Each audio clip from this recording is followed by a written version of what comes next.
Hi there guys, it's Mike Newton down at the Lytham Golf Academy, just in the fitting room here. Maybe what I just wanted to talk a little bit about in this video is the new TaylorMade M1 Driver. And more, not so much hit golf balls here, but more maybe just talk about what these weights do and how they possibly could change ball flight and how they sort of move around the sort of tee track that TaylorMade have in the bottom of the golf club, and how that really sort of affects spin, launch of your golf balls maybe when you actually come to hitting them. Now, the new M1 against the old M1, there's been some subtle changes here that should make probably quite important here. So this back track now is giving the basis 64% more CG movement in that back track alone. Okay, so it's a little bit longer from front to back on the new M1 against the last year's M1, so that gives a lot more movability. The back track here, the back weight is 12 gram, the front weight is 15 gram. So the front weight still moves from heel to toe, back weight from front to back in the golf club. So with these sort of weights here, we can really sort of fine tune golfers as they come in for fitting sessions with regards to how they launch the ball, a little bit of ball speed, but also spin numbers, and trying to create some backspin numbers, which is more geared from that front to back weight, and then face or the one that runs parallel to the face here, the toe to heel sort of weight here is to help really dispersion and shot shape, okay, or to try and help to create a certain shape, or possibly to try and calm down a particular shape that a golfer has. Okay, so I think the beauty with this slightly bigger appearance now of the M1 against last year's M1 is basically it's more forgiving. The inverted cone technology inside is bigger, so we are seeing some more forgiveness here against previous one, which a lot of golfers are liking. But also with the weights here, we've got a lot more sort of options. And the beauty with the new one now is these weights can actually be taken out and put back into both sections of the club. So ultimately this back weight you could take out and put it into the front rail, so you could have both weights in the front.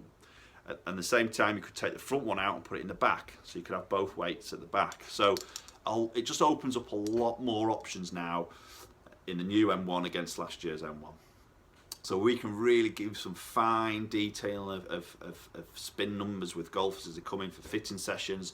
Obviously, there's neck sleeve options, loft options, face position options. Then you've got the variety of shafts on our fitting system just behind me here. So opens up a whole level of different options here. But basically, this is quite a popular setting. We've got it in here, so that front weight in the middle, back weight all the way back to here. So basically that's a neutral setting, but it's promoting a slightly higher ball flight. And this is because of the nature of the carbon and titanium mix now in the actual head.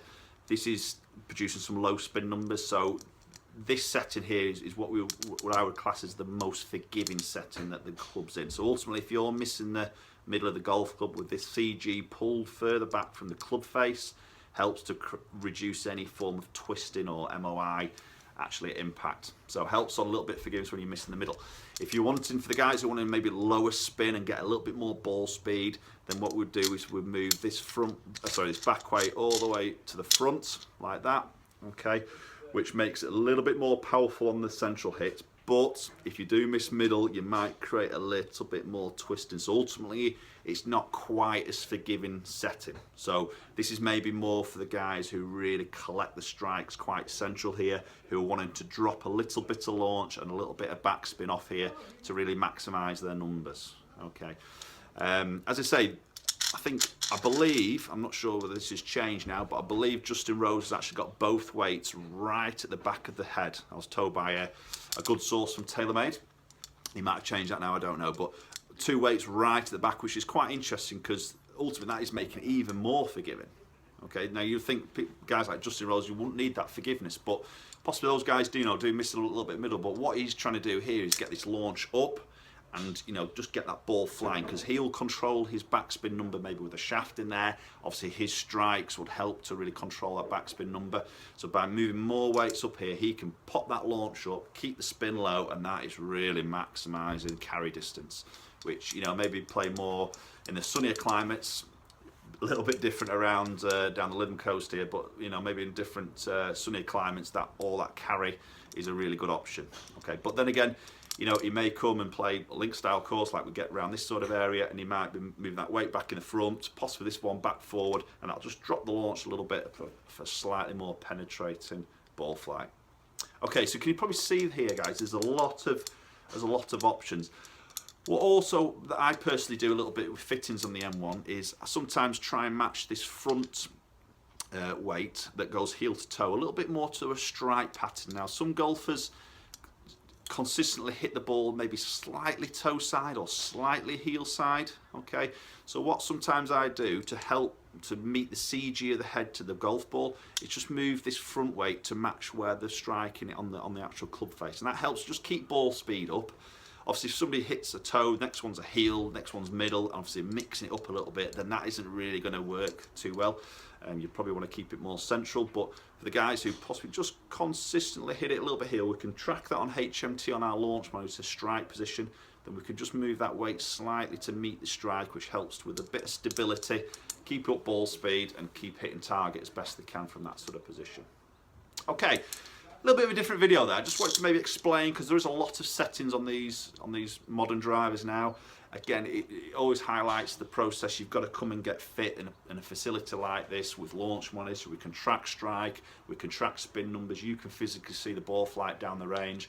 We've got different shaft options, neck sleeves, there's a whole world of options here. So you've got to get fit to find the setting that suits you as an individual, and then that's when you're going to maximize your performance. Okay, hope you enjoyed the video, guys. Again, something a little bit different. Really good popular driver for 2017, TaylorMade M1. Obviously, we've got the M2s, we've got everything else in here as well. So, you know, if you do want to take advantage of our fitting service, then, you know, just have a little link below. My email's in the bio below, so you can have a little look at that. Send me an email, send me some questions, comment down below. My social media links are down there as well, so please hook up on there. And hopefully we'll see you all very soon down at the Academy.